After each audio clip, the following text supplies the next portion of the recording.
नमस्कार विद्यार्थी मित्रांनो and very good morning to all of you. ठीक आहे मित्रांनो, आपण आज इथं दुसरं लेक्चर घेऊन आलोय आपल्या सायन्स या विषयाचं.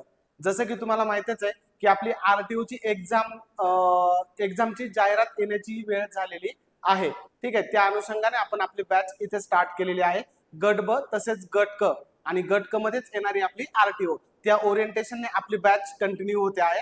त्यातील हे रेकॉर्डेड आपलं दुसरं लेक्चर आहे सब्जेक्ट सायन्स.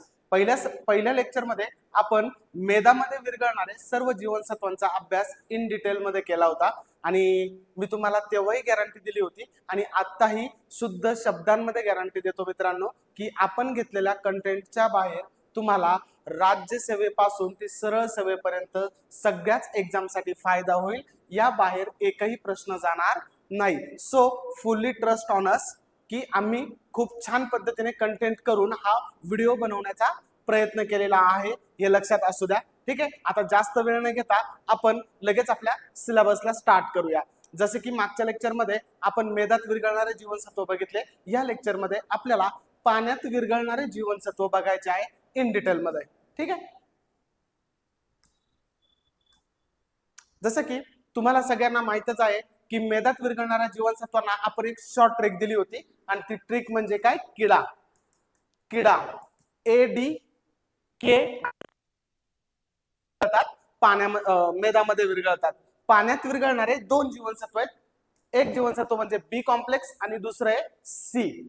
ठीक आहे, तसं बघितलं तर हे दोन्ही जीवनसत्व आयोगाचे खूप आवडते आहेत. कशासाठी कशासाठी मित्रांनो? तर लक्षात असू द्या, या जीवनसत्वांवर म्हणजे पाण्यात विरघळणाऱ्या जीवनसत्वांवर जितके क्वेश्चन आजपर्यंत तुमच्या MPSC ने विचारलेले आहे, आयोगाने विचारले आहे, तेवढे कुठल्याही जीवनसत्वांवर प्रश्न आलेले नाहीत. आय होप की तुम्ही सर्व लोक PYQ ला व्यवस्थित रेफर करत असाल, कारण PYQ हा आपल्या येणाऱ्या क्वेश्चन पेपरसाठी एक आरशाचं काम करतो. एक आरसा असतो. जसं आपण आरसा टॉपिक इन डिटेल मध्ये घेणार आहोतच, एक खूप छान टॉपिक आहे, तो पण आपण लवकरच कन्क्लूड करणार आहोत. तर आता इथं सुरुवातीला लक्ष द्या. Vitamin C. विटॅमिन सी चं रासायनिक नाव आहे एस्कॉर्बिक आम्ल.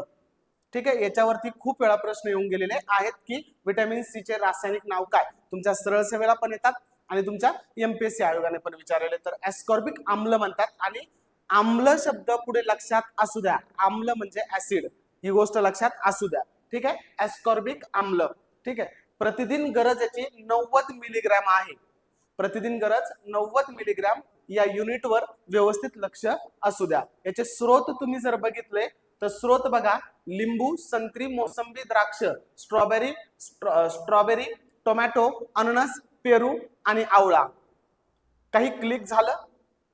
जर तुम्ही व्यवस्थित मागचं लेक्चर जर व्यवस्थित केलं असेल तर एक गोष्ट तुमच्या लक्षात आली असेल की विटॅमिन सी मध्ये प्राणीजन्य स्रोत दिलेले नाही. प्राणीजन्य स्रोत का नाही दिलेले? कारण त्याचं सरळ कारण काय आहे? कारण विटॅमिन सी हे कुठे विरघळतं? पाण्यामध्ये. आणि प्राण्यांमध्ये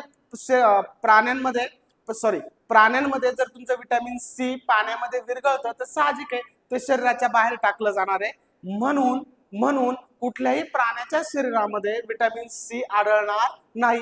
दॅट्स वाय आपल्याला इथे प्राणीजन्य स्रोत देण्यात आलेले नाही. त्याचं कारण व्यवस्थित समजून घेतलेलं कधीही चांगलं. ही गोष्ट लक्षात असू द्या. तुम्ही इथं स्रोत जर बघितले तर फक्त वनस्पतीजन्य स्रोत आहेत. मग तुम्हाला साधा सरळ सिंपल प्रश्न सरळ सेवेला येऊ शकतो: खालीलपैकी कुठल्या जीवनसत्वांसाठी प्राणीजन्य स्रोत नसतात? म्हणजेच मांस, मासे. ठीक आहे, असे स्रोत तुम्हाला इथं आढळणार नाही. फक्त आणि फक्त वनस्पतीजन्य स्रोत आढळणार, तर ते आहेत तुमचे पाण्यात विरघळणारे जीवनसत्वांसाठी. ठीक आहे, जीवनसत्व क हे अतिशय जलद्राव्य व अस्थिर असल्याने त्याचे प्राणी स्रोत नसतात. आता याचं कार्य काय? सर्वांनी व्यवस्थित लक्ष द्या. दातांचे व हिरड्यांचे आरोग्य राखणे. ठीक आहे, दातांचे आणि हिरड्यांचे आरोग्य राखणे, त्यांचा विकास करणे. सर्वात महत्वाचं कार्य जे विटॅमिन सी साठी खूप महत्वाचं आहे ते म्हणजेच लोहाचे अवशोषण करणे. ठीक आहे, लोहाचे अवशोषण करणे. लोह हे एक आपलं मिनरल आहे जे मानवी शरीराला हिमोग्लोबिन निर्मितीसाठी खूप आवश्यक असतं. खूप आवश्यक कार्य त्याचं हिमोग्लोबिनच्या निर्मितीमध्ये आहे. ठीक आहे, त्याचं रक्तामध्ये अवशोषण करण्यासाठी विटॅमिन सी मदत करतं. याच्यावरती प्रश्न येऊन गेलेला आहे, व्यवस्थित कॉन्सन्ट्रेट करणं फायद्याचं राहील. शरीर बांधणीसाठी तसेच त्वचेसाठी आवश्यक असणारे कोलॅजन नावाचे प्रथिन तयार करणे. ठीक आहे. आता कोलॅजन नावाचे प्रथिन, जसं की तुम्ही विटॅमिन डी चा स्टडी करताना एक प्रथिनाचा अभ्यास केला होता, ते म्हणजे स्टेरॉल नावाचं प्रथिन. तसं सेम एक प्रथिन इथं आलेलं आहे, कोलॅजन नावाचं प्रथिन. याच्यावरती आजपर्यंत गट ब आणि गट क ला कमीत कमी 4 ते 5 वेळा प्रश्न विचारून झालेले आहेत की कोलॅजन म्हणजे काय किंवा कुठल्या जीवनसत्वाद्वारे कोलॅजन तयार करण्यात येतं, त्याचं शरीरामध्ये कार्य काय. जर तुम्ही काही लोकांना ऑब्झर्व केलं तर त्यांची त्वचा एक नितांत सुंदर चकाकताना आपल्याला दिसते, जसे कोरियन, जॅपनीज, बरोबर, काही इंडियन लोक पण त्यामध्ये असतात. तर लक्षात असू द्या, त्यांच्या शरीरामध्ये कोलॅजनचं प्रमाण ठीकठाक असतं, हे लक्षात असू द्या. जर तुम्हाला शरीरावरचं किंवा तुमच्या चेहऱ्यावरचं वार्धक्य, वार्धक्य म्हणजे म्हातारपण, वार्धक्य म्हणजे काय, म्हातारपण, जर तुम्हाला चेहऱ्यावरचं वार्धक्य लपवायचं असेल, जास्त वय असूनही जर तुम्हाला कमी वयाचं वाटायचं असेल, तर तुम्हाला कोलॅजन मदत करतं. ही गोष्ट इथं तुमच्या लक्षात आली पाहिजे. ठीक आहे. हे प्रथिन तयार होतं, म्हणूनच याला वार्धक्य विरोधी जीवनसत्व असं आपण विटॅमिन सी ला म्हणतो. वार्धक्य विरोधी, म्हातारपणा विरोधी जीवनसत्व विटॅमिन सी ला म्हटलं जातं. का? कारण कोलॅजन. त्याचं मेन कारण काय, कोलॅजन. आय होप की तुमच्या व्यवस्थित लक्षात आलं असेल. शरीरातील वाईट कोलेस्टेरॉल, कोलेस्टेरॉलचे 2 प्रकार पडतात. कुठले? Bad cholesterol and good cholesterol. High density cholesterol and low density cholesterol. लक्षात असू द्या, high density cholesterol HDL, HDL आणि LDL. Low density cholesterol, high density cholesterol. High density कोलेस्टेरॉलला गुड कोलेस्टेरॉल असं म्हणतात आणि लो डेन्सिटी कोलेस्टेरॉलला बॅड कोलेस्टेरॉल असं म्हणतात. कारण हे आपल्या रक्तवाहिन्यांमध्ये साचतं आणि आपल्याला हृदयविकार होण्याची दाट शक्यता असते. म्हणून एलडीएल ला बॅड कोलेस्टेरॉल असे म्हणतात, जे शरीरामध्ये कमीत कमी साचलं गेलं पाहिजे. आणि गुड कोलेस्टेरॉल किंवा एचडीएल आपण शरीरामध्ये ऊर्जा निर्मितीसाठी वापरतो. मग जे बॅड कोलेस्टेरॉल आहे किंवा तुमचं जे एलडीएल आहे, त्या एलडीएल ला शरीराबाहेर टाकण्यासाठी आपल्याला विटॅमिन सी मदत करतं. ही गोष्ट लक्षात असू द्या. आजकालचा जो जेन्युइन प्रॉब्लेम झालेला आहे हृदयविकाराचा, एक कॉमन आजार आपल्याला सगळीकडे आढळतोय, तर विटॅमिन सी त्याच्यासाठी उपकारक आहे. ही गोष्ट लक्षात असू द्या. ठीक आहे. आता अभावामुळे होणारे आजार, डेफिशियन्सी. ठीक आहे. जसं की तुम्हाला इथं चित्रामध्ये दिसतंयच, दात आणि हिरड्या, आणि आपण कार्यामध्ये पण बघितलं की दात आणि हिरड्यांचं आरोग्य राखणं हे तुमच्या विटॅमिन सी चं कार्य आहे. कोणाचं कार्य आहे? विटॅमिन सी चं. मग जर तुमच्या हिरड्यांमधनं जर रक्त येत असेल तर समजून घ्यायचं की आपल्याला विटॅमिन सी ची डेफिशियन्सी आहे. डेफिशियन्सी म्हणजे अभाव, अभाव म्हणजे कमतरता. ही गोष्ट तुमच्या लक्षात आली पाहिजे. ठीक आहे. तर आपल्याला स्कर्वी नावाचा आजार होतो. ठीक आहे ना. नावाला घाबरण्याचं काही कारण नाहीये किंवा या नावामध्ये आपल्याला पीएचडी ही करायची नाहीये. स्कर्वी आजार म्हणजे तुमच्या हिरड्यांमधनं अचानक रक्त येणे, व तुम्ही ब्रश करत असताना किंवा एक साधारण गुळणी करत असताना हिरड्यांमधनं काय येतं, आपोआप रक्त येतं. तर लक्षात असू द्या, तर तुम्हाला तो स्कर्वी आजार असतो, म्हणजेच डेफिशियन्सी ऑफ विटॅमिन सी. आणि दुसरा आजार आहे कुठला? मूतखडा. आता मूतखडा म्हणजेच किडनी स्टोन. ही गोष्ट इथं लक्षात असू द्या. किडनी स्टोन,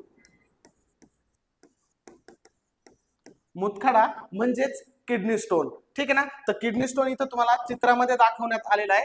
लक्षात असू द्या, आपल्या किडनी मधल्या ज्या धमन्या आणि शिरा असतात, ठीक आहे, जिथून आपला मूत्रोत्सर्जनाचा मार्ग निघतो, अगदी तिथं एक कॅल्शियम ऑक्झलेटचे खडे तयार होतात. कशाचे? Calcium, calcium oxalate, oxalate. ठीक आहे ना. कॅल्शियम ऑक्झलेटचे खडे तयार होतात आपल्या मूत्रमार्गामध्ये, त्यालाच आपण काय म्हणतो? Kidney stone. जर विटॅमिन सी चा अभाव मानवी शरीरात तयार झाला तर खूप लवकर आपल्याकडे किडनी स्टोन आपल्याला होऊ शकतो. त्या किडनी स्टोनचे जे खडे असतात ते कशापासून बनलेले असतात? कॅल्शियम ऑक्झलेटचे. आणि अजून एक स्टोन मानवी शरीरामध्ये तयार होतो. ठीक आहे. तर तो पित्ताशयामध्ये म्हणजेच गॉल ब्लॅडर मध्ये तयार होतो. त्याचं नाव तुम्ही मला कमेंट बॉक्स मध्ये सांगाल, किंवा नाही कळलं तर तसं सांगा, आपण त्याच्यावर एक सेपरेट परत लेक्चर घेऊया. तर लक्षात असू द्या, किडनी स्टोन हा पण आजार विटॅमिन सी च्या अभावामुळे होतो. 2 आजार आहेत, स्कर्वी आणि किडनी स्टोन. लक्षात असू द्या. आता विटॅमिन सी च्या आधिक्यामुळे होणारे आजार इथं दिलेले नाहीत. जरी काही लोकांना पहिल्यांदा कळलं नसेल तर त्यांनी अजून एकदा समजून घ्या. हे पदार्थ विटॅमिन सी याचं आधिक्य प्राण्यांमध्ये कधी होत नाही, कारण विटॅमिन सी हे पाण्यामध्ये विरघळतं आणि पाण्यात विरघळल्यामुळे ते लवकरात लवकर शरीराबाहेर टाकलं जातं, त्याचं आधिक्याचं प्रमाण. म्हणून याच्या आधिक्यावरून आपल्याला कुठलाही आजार होत नाही, ही गोष्ट समजून घ्या. ठीक आहे. त्यानंतरचं एक सर्वात महत्वाचं विटॅमिन आपण बघू, शेवटचं आहे, त्याला म्हणतात बी कॉम्प्लेक्स किंवा विटॅमिन बी. आता याला कॉम्प्लेक्स का नाव दिलंय? जसं की तुम्ही व्याकरणामध्ये कॉम्प्लेक्स हा शब्द शिकला असाल इंग्लिश व्याकरणामध्ये, ठीक आहे ना. कॉम्प्लेक्स शब्द तुम्ही बघितलेला आहे, कॉम्प्लेक्स सेंटेन्स तुम्ही स्टडी केलेला आहे. मला बी कॉम्प्लेक्स असं नाव का दिलं? कारण हा एक गट आहे विटॅमिन्सचा. काय हा एक गट आहे? B1, B2, B3, B5, B6, ठीक आहे, B7, B9, B12, अक्षरशः B18 पर्यंत आहे. आपल्याला आता याच्यामध्ये काय PhD करायची नाहीये, त्यामुळे आपण एक्झामच्या दृष्टीने जे महत्वाचे आहे ते सर्व इथे बघू. त्यांच्या अभावामुळे होणारे आजार पण आपण बघूया. खूप वेळा जोड्या लावायला एकतर यांच्या रासायनिक नावांवर येतात किंवा यांच्या अभावामुळे होणाऱ्या रोगांवर येतात. ठीक आहे. तर आपल्याकडे सर्वात महत्वाचं पहिलं बी कॉम्प्लेक्स मधलं जीवनसत्व आहे B1 आणि B1चं रासायनिक नाव आहे थायमिन. B1चं रासायनिक नाव काय? थायमिन. लक्षात असू द्या, याच्यावरती खूप वेळा प्रश्न आलेले आहेत रोगांच्या संदर्भात थायमिनच्या. ठीक आहे ना. तर B1चं रासायनिक नाव थायमिन आणि कशासाठी लागतं आपल्याला? वाढ, विकास आणि चयापचय क्रिया करण्यासाठी, मेटाबॉलिझमसाठी. ठीक आहे. आता हे जनरल आहे, याच्यावरती काय प्रश्न जास्त येत नाहीत, म्हणजे त्याच्या कार्यावरती कधीही प्रश्न येत नाहीत. सो तिकडे थोडं दुर्लक्ष केलं तरी तुम्ही चालू शकतं. पण लक्षात असू द्या, रासायनिक त्याच्या अभावामुळे होणाऱ्या आजारांकडे मात्र तुम्हाला दुर्लक्ष करता येणार नाही. मग B1 किंवा थायमिनच्या अभावामुळे सर्वात महत्वाचा आजार होतो मानवी शरीराला बेरीबेरी. आणि बेरीबेरी हा आजार म्हणजे तुमच्या हृदयाची किंवा आपल्या हृदयाची ॲबनॉर्मॅलिटी असते. ॲबनॉर्मॅलिटी म्हणजे काय? अचानक हृदय खूप जास्त प्रमाणात धडधड होणं. तसं 1 मिनिटामध्ये हृदयाचे ठोके नॉर्मल माणसामध्ये किती पडतात हे तुम्हाला माहिती आहे? 72 ठोके. डॉक्टर स्टेथोस्कोपने ते चेक करत असतो, बरोबर आहे ना. पण जेव्हा 72 ठोक्यांपेक्षाही जास्त ठोके पडतात, लक्षात असू द्या, तेव्हा आपल्याला बेरीबेरी हा आजार झालेला असतो. हा आजार काही अंश आपल्या चेतासंस्थेशी संबंधित असतो, म्हणजेच चेतातंतूंचे आजार होतात आणि अर्धांगवायू. ठीक आहे. अर्धांगवायू हा आजारही आपल्याला थायमिनच्या अभावामुळे होतो. अर्धांगवायू म्हणजे पॅरालिसिस, ही गोष्ट लक्षात असू द्या. ठीक आहे. त्याच्यानंतर बघूया आपण विटॅमिन B2. B2चं रासायनिक नाव आहे रायबोफ्लेविन. B2चं रासायनिक नाव काय? रायबोफ्लेविन. त्वचा आणि जिभेचं आरोग्य जर तुम्ही इथं कॉन्सन्ट्रेट जर केलं तर एक गोष्ट तुमच्या लक्षात येऊन जाईल की त्वचा आणि जिभेच्या आरोग्याशी संबंधित तुमचं रायबोफ्लेविन आहे. मग साहजिक आहे ग्लोसायटिस. ग्लोसायटिस म्हणजे काय? लक्षात असू द्या, इंग्लिश वर्ड आहे आणि MPSC ला सवय आहे का English word as it is मराठीतनं करून MPSC आपल्याला एक्झामला विचारते. हे तुम्ही सायन्सच्या पेपरमध्ये खूप वेळा बघितलेलं असेल. ठीक आहे ना. उदाहरणार्थ रायबोफ्लेविन, ठीक आहे ना. त्याच्यानंतर तुमच्या अजून ॲझोटोबॅक्टर, हे ऍज इट इज त्याने इंग्लिशचे वर्ड मराठीतनं कन्वर्ट करून विचारलेले आहेत. मग लक्षात असू द्या, ग्लोसायटिस म्हणजे काय? जीभ येणे आणि तोंड येणे. ठीक आहे ना. तर तोंड येणे याच्यासाठी आपल्याला कारणीभूत कुठला असतो? अभाव कशाचा असतो? रायबोफ्लेविनचा. ठीक आहे. कारण जिभेचं आणि त्वचेचं आरोग्य, ही गोष्ट लक्षात आली पाहिजे. त्याच्यानंतर बघूया आपण B3 नायसिन. ठीक आहे. B3चं रासायनिक नाव काय आहे? नायसिन. आणि नायसिनचं मेन कार्य असतं मानवी शरीरातील कोलेस्टेरॉलचं नियंत्रण करणे. कोलेस्टेरॉलचं नियंत्रण करणे. ठीक आहे ना. कोलेस्टेरॉल नियंत्रण आणि मानसिक आरोग्य राखणे. ठीक आहे. या नायसिनच्या अभावामुळे आपल्याला पेलाग्रा सारखा आजार होतो, ही गोष्ट सगळ्यांच्या लक्षात आली पाहिजे. नायसिनच्या अभावामुळे आपल्याला कुठला आजार होतो? पेलाग्रा. आणि या पेलाग्रा आजारालाच आपण 4D असं म्हणतो. 4D का म्हणतो? कारण 4 आजार हे पेलाग्रामध्ये येतात, जसे की तुमचा डायरिया. डायरिया म्हणजेच काय? अतिसार. त्याच्यानंतर तुमचा दुसरा आजार आहे डिमेन्शिया. डिमेन्शिया म्हणजेच काय? स्मृतिभ्रंश. डिमेन्शिया म्हणजे काय? स्मृतिभ्रंश. त्याच्यानंतर डर्मॅटायटिस म्हणजेच काय? त्वचा विकार. आणि खूपच जास्त प्रमाण वाढलं तर काय येतो? डेथ. ही गोष्ट तुमच्या इथं लक्षात आली पाहिजे. पॅलाग्रालाच 4D असं म्हणतात. 4D म्हणजे ते 4 आजार असतात, म्हणजेच पॅलाग्रा. आणि पॅलाग्रा हा तुमच्या B3 म्हणजे नायसिनच्या अभावामुळे होतो, ही गोष्ट तुमच्या लक्षात आली पाहिजे. त्याच्यानंतरचं B5 B5 म्हणजे काय? पेंटाथोनिक आम्ल. ठीक आहे, B5 म्हणजे काय? पेंटाथोनिक आम्ल. पेंटाथेनिक आम्ल हा शब्द व्यवस्थित लक्षात असू द्या. तसंही आपण B5 किंवा 5 म्हणजे पेंटेन असं म्हणतोच. ठीक आहे ना, जसं नाही की आपण methane, ethane, propane, butane, pentane, hexane, अक्षरशः आपण काय डेकेन पर्यंत जातो, बरोबर ना, म्हणजे 10 पर्यंत. ठीक आहे, तर लक्षात आवा पेंटोथेनिक म्हणजे B5. ठीक आहे, लक्षात ठेवायला सोयीस्कर जायला पाहिजे. ऊर्जा निर्मिती तसेच त्वचेचा दाह होतो जर याचं कार्य जे आहे, कार्य कशाशी रिलेटेड आहे? ऊर्जा निर्मिती आणि त्वचेचा दाह. आणि पेंटोथेनिक आम्लाच्या अभावामुळे आपल्याला कुठला आजार होतो? अतिसार, म्हणजेच परत एकदा डायरिया. ठीक आहे, त्याच्यानंतर सर्वात महत्वाचं जीवनसत्व बी कॉम्प्लेक्स मध्ये बघायचं आपल्याला पायरिडॉक्सिन B6. आता याला महत्वाचं का म्हटलंय? कारण लक्षात असू द्या, B6 मानवी शरीरात रक्त निर्मितीसाठी लागतं आणि याच्यावरतीच तुमच्या सरळ सेवेला प्रश्न आलेला होता की रक्त निर्मितीसाठी कुठल्या जीवनसत्वाचा वापर केला जातो. तर लक्षात असू द्या B6 दॅट इज पायरिडॉक्सिन. आणि जर रक्त मानवी शरीरामध्ये कमी निर्माण झालं तर साहजिक आहे आपल्याला कुठला आजार होतो? ॲनिमिया. ॲनिमियालाच मराठीतून नाव काय? पांडुरोग. आता लक्षात असू द्या, ॲनिमिया हा रोग झालेला व्यक्ती हा अतिशय अशक्त दिसतो आपल्याला. कारण काय? कारण रक्त निर्मितीची प्रक्रिया कमी झालेली असते आणि रक्त निर्मिती झाली म्हणजे हिमोग्लोबिनची प्रक्रिया कमी झाली, म्हणजे हिमोग्लोबिनचं प्रमाण जर रक्तामध्ये कमी झालं तर साहजिक आहे हिमोग्लोबिन काय काम करतं? ऑक्सिजन वाहून नेण्याचं काम. आणि जर हिमोग्लोबिनना ऑक्सिजनच वाहून नाही नेला तर पेशींना ऊर्जा निर्मितीसाठी ऑक्सिजन मिळणार आहे का? नाही. जर पेशींना ऊर्जा निर्मितीसाठी ऑक्सिजन नाही मिळणार आहे तर सरळ सरळ काय होणार आहे आपल्याला? ॲनिमिया म्हणजेच अशक्तपणा. म्हणून इथं हा शब्द व्यवस्थित लक्षात असू द्या. B6 that is pyridoxine use for production of blood, रक्त निर्मिती. गोष्ट लक्षात असू द्या. B7 चं रासायनिक नाव आहे बायोटिन. केस, त्वचा आणि नखांच्या संरक्षणासाठी आपल्याला आवश्यक असतं. केस आणि नखे जरी लक्षात ठेवलं तरी चालेल. केस आणि नखांच्या आरोग्यासाठी आपल्याला काय लागतं? B7 चं रासायनिक नाव काय? बायोटिन. लक्षात असू द्या, डर्मॅटायटिस आणि केस गळणे साहजिक आजार आहेत. केसांचं आरोग्य राखणं गरजेचं असतं, ते B7च्या हातात असतं आपल्याला बायोटिनच्या. ठीक आहे, म्हणून बायोटिनचा आपल्याला अभाव नको. ठीक आहे, शेवटचं बघूया B9 आणि B12 या दोन्हींमध्ये आयोगानं आजपर्यंत खूप वेळा विद्यार्थ्यांचं कन्फ्युजन केलेलं आहे रासायनिक नावांमध्ये. तर लक्षात असू द्या, B9 म्हणजे फॉलिक आम्ल आणि B12 म्हणजे सायनोकोबॅलामिन. B12 म्हणजे काय? सायनोकोबॅलामिन. तसं याच्याशी खूप लोक म्हणजे B9 शी खूप लोक तुम्ही फॅमिलियर आहात. ठीक आहे, स्पेशली लेडीज याच्याशी फॅमिलियर आहात कारण फॉलिक ऍसिडच्या सप्लिमेंट्स लेडीजला खूप कमी वयापासूनच चालू होतात. B9 दॅट इज फॉलिक आम्ल. काय तयार करणे? आरबीसी तयार करणे. आरबीसी काय आहे? आपल्या रक्तामध्ये असणाऱ्या प्रमुख पेशींपैकी एक पेशी, त्याला आपण काय म्हणतो? आरबीसी, रेड ब्लड सेल, लोहित रक्त पेशी किंवा लाल रक्तपेशी किंवा तांबडी रक्तपेशी असे तिचे विविध नावं आहेत. मग या आरबीसी तयार करायचं काम कोणाचं असतं?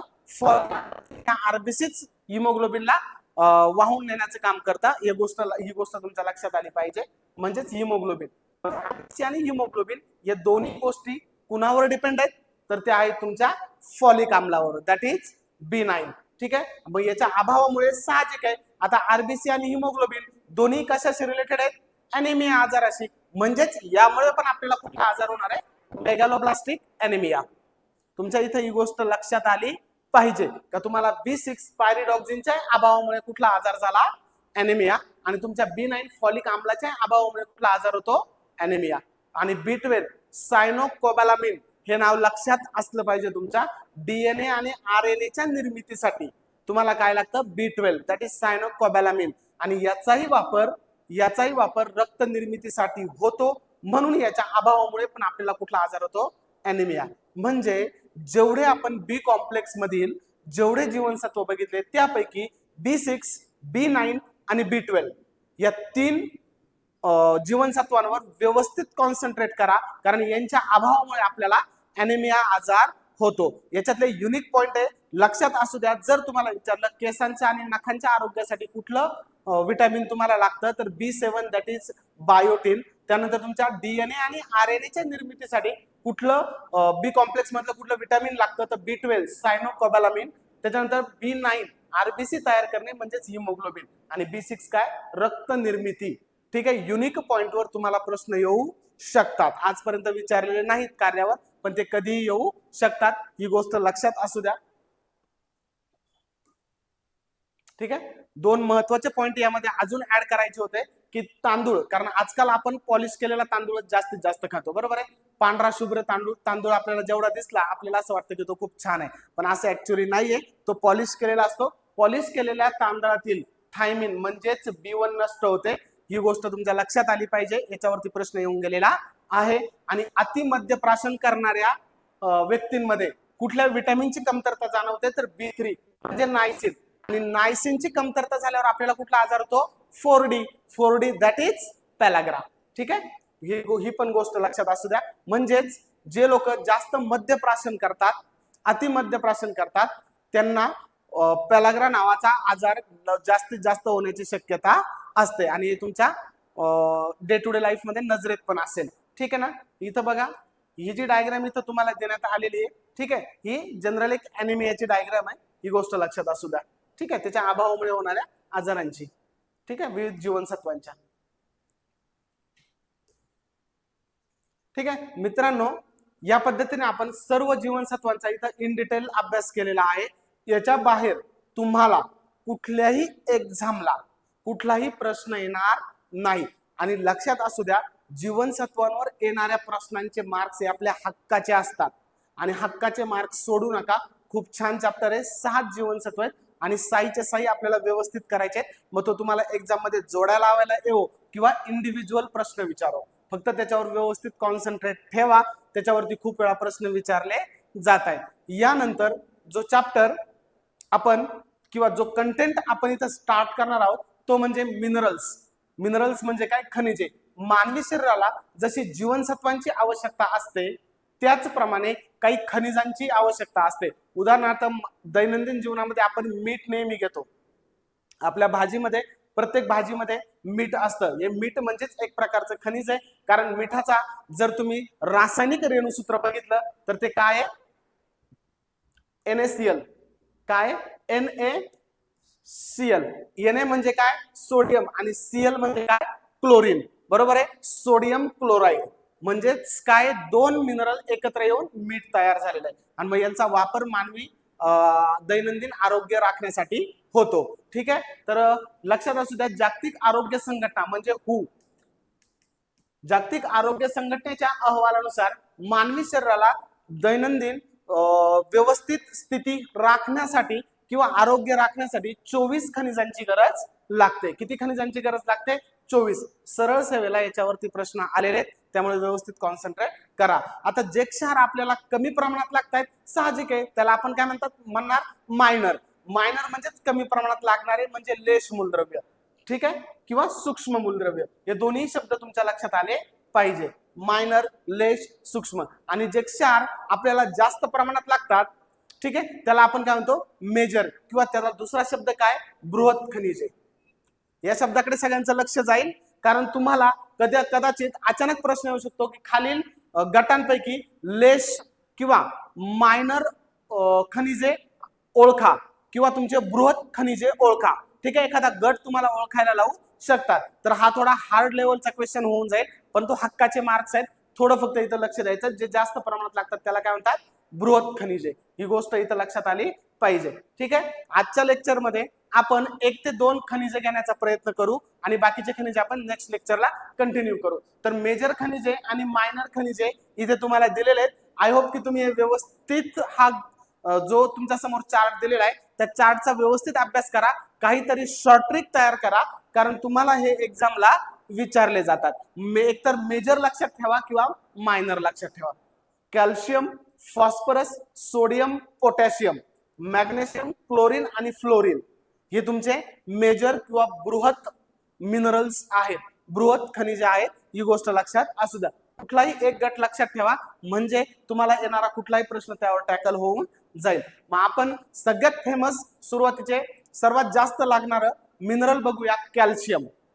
कॅल्शियम तसं ते तुम्हाला माहितच आहे की हाडांच्या आणि दातांच्या विकासासाठी आपल्याला कॅल्शियमची अत्यंत गरज पडते. मग आपण लहानपणापासून काय दूध वगैरे घेणं किंवा कॅल्शियम युक्त फळं भाज्या वगैरे खाणं याच्याकडे आपलं जास्तीत जास्त लक्ष असतं, कारण आपल्या हाडांचा विकास हा कशावर अवलंबून असतो, कॅल्शियमवर. मग बघा इथं तुम्हाला इमेज मध्ये पण काही त्याचे स्रोत दाखवण्यात आलेले आहेत.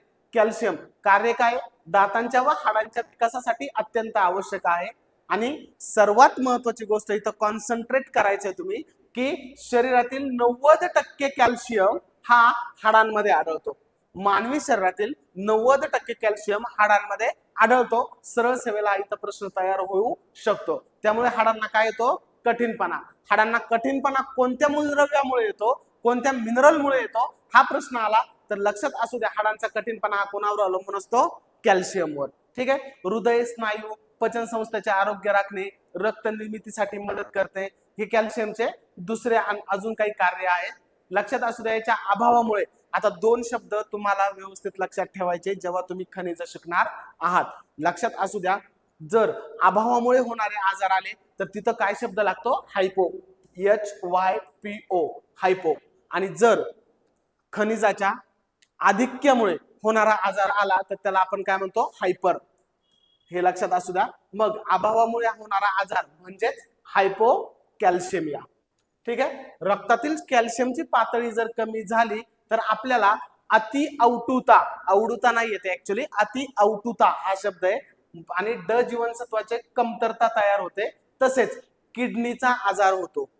लक्षात आलं. म्हणजे कॅल्शियम हे तुमच्या कोणत्या जीवनसत्वाशी रिलेटेड आहे, हाही प्रश्न एक्झामला येऊ शकतो. तर ते तुमच्या विटॅमिन डी शी संबंधित आहे, कारण विटॅमिन डी चं रासायनिक नावच काय आहे, कॅल्सिफेरॉल.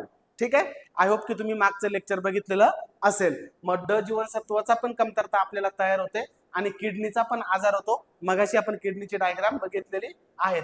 अति अवटुता, आता ह्या शब्दाचा अर्थ तुम्ही व्यवस्थित समजून घ्या.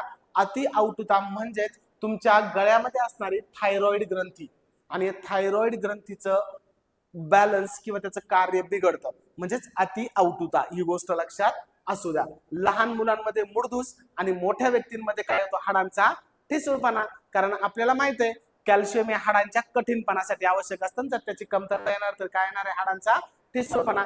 हा शब्द लक्षात येतो का तुमच्या, मुडदूस. लहान मुलांमध्ये मुडदूस, तर त्याची डायग्राम इथं दाखवली, व्यवस्थित बघा. नॉर्मली आपला शेप पायांचा या पद्धतीने पाहिजे, परंतु तो असा थोडासा एक क्रॅक गेल्यासारखा, क्रॅक नाही म्हणता येणार त्याला, पण एक अँगल बिघडल्यासारखा गुडघ्यांजवळ असा आपल्याला रिकेट्स आजार झालेला असतो. इथं तुम्ही जर व्यवस्थित कॉन्सन्ट्रेट केलं तर समजून येईल, याला मुडदूस असं म्हणतात. काय म्हणतात याला, मुडदूस. इंग्लिश मध्ये काय नाव याला, रिकेट्स. काय नाव याला इंग्लिश मध्ये, रिकेट्स. आय होप की तुमच्या अभावामुळे, कॅल्शियमच्या अभावामुळे होणारे रोग व्यवस्थित लक्षात बसले असतील. ठीक आहे. त्याच्यानंतर बघू आपण, जर कॅल्शियमचं जास्त सेवन झालं, अतिसेवनामुळे आपल्याला कुठला आजार होतो, हायपर कॅल्शियमिया म्हणतात त्याला. काय म्हणतात, हायपर. हायपो आणि हायपर दोन्ही शब्द तुम्ही व्यवस्थित लक्षात ठेवणं गरजेचं आहे. जर रक्तातील कॅल्शियमची पातळी वाढली तर साहजिक आहे आपल्याला कुठला आजार होतो, किडनी स्टोन. हाडांमध्ये वेदना, मळमळ, उलट्या, सतत लघवी, नैराश्य आणि तुमचे हार्टबीट याचा रेट कमी जास्त होतो. हार्टबीट म्हणजे काय, हृदयाची धडधड कमी किंवा जास्त होणे. आणि सगळ्यांना माहिती आहे हृदयाची धडधड कमी किंवा जास्त झाली म्हणजेच आपल्याला एकतर हाय बीपी किंवा लो बीपीचा त्रास आपल्याला होणार आहे. ठीक आहे. तर लक्षात असू द्या, त्यासाठी जबाबदार कोण आहे, कॅल्शियम. ठीक आहे, काही अंशी. आणि इथं जे चित्र तुम्हाला दाखवलेलं आहे ते म्हणजेच काय, किडनी स्टोन. किडनी स्टोन म्हणजेच काय, मूतखडा. लक्षात असू द्या, किडनीचा एक व्ह्यू इथं दाखवलेला आहे आणि या पद्धतीने कॅल्शियम ऑक्झलेटचे खडे तयार होतात. ठीक आहे. दुसरा प्रश्न मी तुम्हाला मगाशी पण विचारला, आताही रिपीट करतो, कॅल्शियम बिलिरुबिनेटचे खडे मानवी शरीरात कुठे तयार होतात? या प्रश्नाचा आन्सर तुम्ही कमेंट बॉक्स मध्ये जरूर सांगा, कारण या दोन्हींवरही प्रश्न येऊन गेलेले आहेत. कॅल्शियम ऑक्झलेट म्हटलं की मूतखडा, मग कॅल्शियम बिलिरुबिनेट म्हणजे काय हे मला तुम्ही सांगा. ठीक आहे. तर लक्षात असू द्या, आपलं कॅल्शियम इथं संपलेलं आहे. ठीक आहे. त्यानंतर आपल्याला बघायचं आहे कॅल्शियमचा जुळाभाऊ. ठीक आहे. आता याला जुळाभाऊ असं का म्हटलंय, कारण जे कार्य कॅल्शियमचं असतं सेम कार्य तुमच्या फॉस्फरसचं असतं. ठीक आहे. फॉस्फरस दातांच्या व हाडांच्या विकासासाठी अत्यंत आवश्यक, म्हणजे ऍज इट इज कॅल्शियम सारखे. डीएनए आणि आरएनएच्या रचनेतील इथं कॉन्सन्ट्रेट करा, कारण इथं प्रश्न येऊ शकतो फॉस्फरसवर आला तर. डीएनए व आरएनएच्या रचनेतील फॉस्फरिक आम्ल तयार करण्यासाठी तुम्हाला फॉस्फरस आवश्यक असतं. आणि ग्लुकोज मधील उष्णता ऊर्जेचे रूपांतरण रासायनिक ऊर्जेत करणे, याच्यासाठी पण तुम्हाला फॉस्फरसची गरज पडते. आता इथं एटीपी दिलेले, एटीपीचा लॉंग फॉर्म तुम्हाला सरळ सेवेमध्ये विचारला जातो. कम्प्युटराइज्ड एक्झाम ज्या असतात सीबीटी बेस्ड, तिथं हा प्रश्न येतो. ATP that is adenotri phosphate. आणि एटीपी हे काय, ऊर्जेचं एक एकक आहे. ऊर्जेचं एकक म्हणजे ऊर्जा ही एटीपीच्या स्वरूपात मोजली जाते, ही गोष्ट तुमच्या लक्षात आली पाहिजे. ठीक आहे. आता अभावामुळे होणारे परिणाम, दॅट इज हायपो. शब्द काय आला आता इथं, हायपो. हायपोफॉस्फेटेमिया, स्नायूंचं कुपोषण, रक्ताशय, ऊर्जा निर्मितीवर परिणाम, लहान मुलांमध्ये मुडदूस आणि प्रौढ माणसांमध्ये हाडांचा ठिसूळपणा. हे एक स्ट्रक्चर दाखवलेलं आहे प्रत्येकाच्या शरीरातलं, एक स्कल स्ट्रक्चर इथं दाखवलेलं आहे. याला कॅल्शियम आणि फॉस्फरस जबाबदार असतात. जर तुम्हाला हे स्ट्रक्चर व्यवस्थित समजलं तर ह्युमन स्केलेटन हा चॅप्टर समजायला आणखी सोपं जाईल. ठीक आहे. आता अतिसेवनामुळे होणारे परिणाम, फॉस्फरसच्या अतिसेवनामुळे आपल्याला हायपर फॉस्फेटोमिया होतो, म्हणजेच रुक्कनाश, म्हणजेच किडनी फेल्युअर आणि अति अवटुता. ठीक आहे ना. किडनी फेल्युअरचे स्टेजेस तुम्ही इथं व्यवस्थित बघू शकता की किडनी फेल्युअर बरोबर आहे, stage 1, stage 2, stage 3, stage 4, stage 5. आणि आय होप की कुणी स्टेज 5 पर्यंत जाऊ नये, कारण त्याच्यावर जास्त उपचार अवेलेबल नाहीत, हे तुम्हाला सगळ्यांना माहितीच आहे. जर फॉस्फरसचं प्रमाण मानवी शरीरामध्ये खूप जास्त प्रमाणामध्ये झालं तर लक्षात असू द्या, आपली किडनी फेल होऊ शकते, रुक्क नाश होऊ शकतो. आय होप की हे लेक्चर तुमच्या व्यवस्थित लक्षात आलं असेल. आपण 2 मिनरल्स आणि 2 जीवनसत्व आजच्या लेक्चर मध्ये कव्हर केलेले आहेत. उरलेले मिनरल्स आपण लवकरच थर्ड लेक्चर मध्ये कव्हर करू. आणि आपली बॅच ही एक व्यवस्थित रनिंग कंडिशन मध्ये किंवा आपली याच्यामध्ये ऍप मध्ये, आकाश सक्सेस अकॅडमीच्या ऍप मध्ये आपली बॅच रनिंग कंडिशन मध्ये आलेली आहे. सो सर्वांनी लवकरच आकाश सक्सेस अकॅडमीचा युट्यूब चॅनलही सबस्क्राईब करून ठेवा आणि आपलं ऍप पण डाउनलोड करायला विसरू नका. So all the best. भेटूया लवकरच थर्ड लेक्चर मध्ये. थँक्यू.